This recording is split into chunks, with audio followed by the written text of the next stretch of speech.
झांसी के मऊ रानीपुर कोतवाली क्षेत्र के कुरेचा बांध में बीते दिन 3 युवतियों की लाश मिलने से हड़कंप मच गया था।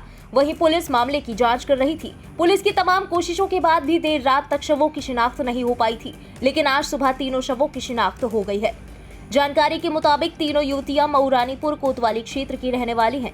इनमें 2 सगी बहनें मऊ रानीपुर के कटरा मोहल्ला निवासी स्वर्गीय रामविलास पुरवार की पुत्री रीनू पुरवार और ऋतु पुरवार हैं। ऋतु पुरवार विवाहित थी, जबकि रीनू पुरवार का विवाह नहीं हुआ था। वहीं उनकी एक सहेली अलियाई मोहल्ला निवासी गोविंद दास की पुत्री रिंकी आर्य है। वहीं शिनाख्त के बाद परिजनों ने बताया कि ये तीनों लड़कियां 7 अक्टूबर को घर से बागेश्वर धाम के लिए निकली थीं। इनमें से रीनू और ऋतु पहले भी कई बार बागेश्वर धाम जा चुकी थी, जबकि रिंकी पहली बार बागेश्वर धाम गई थी। ये जो बच्ची थी आपकी थी? हाँ, हमारी सारी बहनें थी। कहाँ से क्या कह के निकली थी ये लोग? ये कह के निकली बागेश्वर धाम जाती थी शुक्रवार को या सोमवार को। जी। महीना 2-3 महीना में। जी। तो आपसे क्या कहा था जब वो गई है घर से, तो आपसे क्या कहा? हमसे क्या कहने के बोले बाजार तक जा रहा है, तो जी अनुमान है लगभग कि बागेश्वर धाम के लिए अनुमान है बाजार। फिर हर बार शुक्रवार को 2-3 महीने में शुक्रवार या सोमवार को जाती थी वो। जी। तो ये तीनों साथ में जा रही थी? हाँ, इनकी सहेली रिंकी वो साथ में। क्या नाम था? रिंकी। अच्छा। रिंकी वहाँ बहन का ऋतु रीनू। ये तीनों तो ये कब निकली थी? ये शुक्रवार को लगभग 4 बजे के आसपास निकली थी। 4 बजे के आसपास। ये कुछ क्या के लिए निकली घर से। इन दोनों बच्चियों का फ़ोन आया। इन दोनों बच्चियों कटरा में रहती थी। इन दोनों बच्चियों का फ़ोन आया जी। तो ये फ़ोन पे भी निकल गई।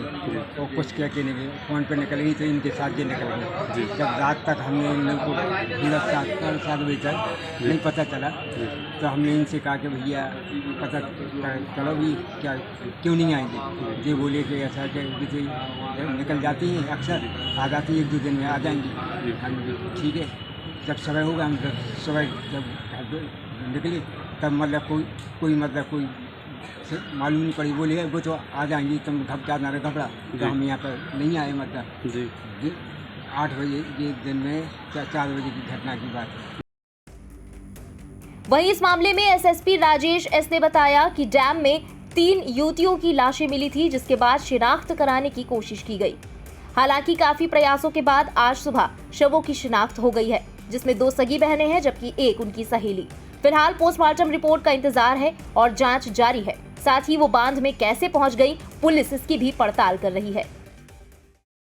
झांसी जनपद में महारानीपुर थाना क्षेत्र अंतर्गत कुरेचा डैम पड़ता है।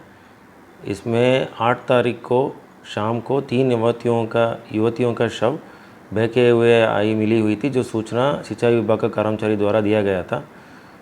पुलिस मौके पर पहुंचकर शिनाख्त का कार्रवाई का शुरू किया गया था, जो 8 तारीख को रात्रि तक नहीं हो पाया।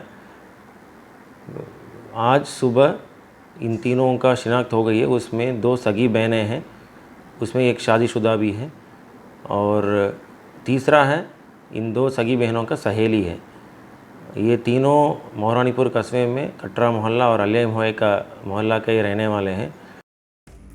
फिलहाल तीनों की मौत से इलाके में दहशत का माहौल है। आखिर तीनों की मौत कैसे हुई, ऐसे कई अनसुलझे सवाल हैं, जिनसे पर्दा उठना अभी बाकी है। इंडिया पब्लिक खबर के लिए झांसी से संवाददाता अभिषेक पाठक की रिपोर्ट। इसी के साथ इस खबर में फिलहाल इतना ही। देश और दुनिया की बाकी बड़ी खबरों के लिए सब्सक्राइब करें इंडिया पब्लिक खबर के YouTube चैनल को और बेल आइकन दबाना बिल्कुल ना भूलें।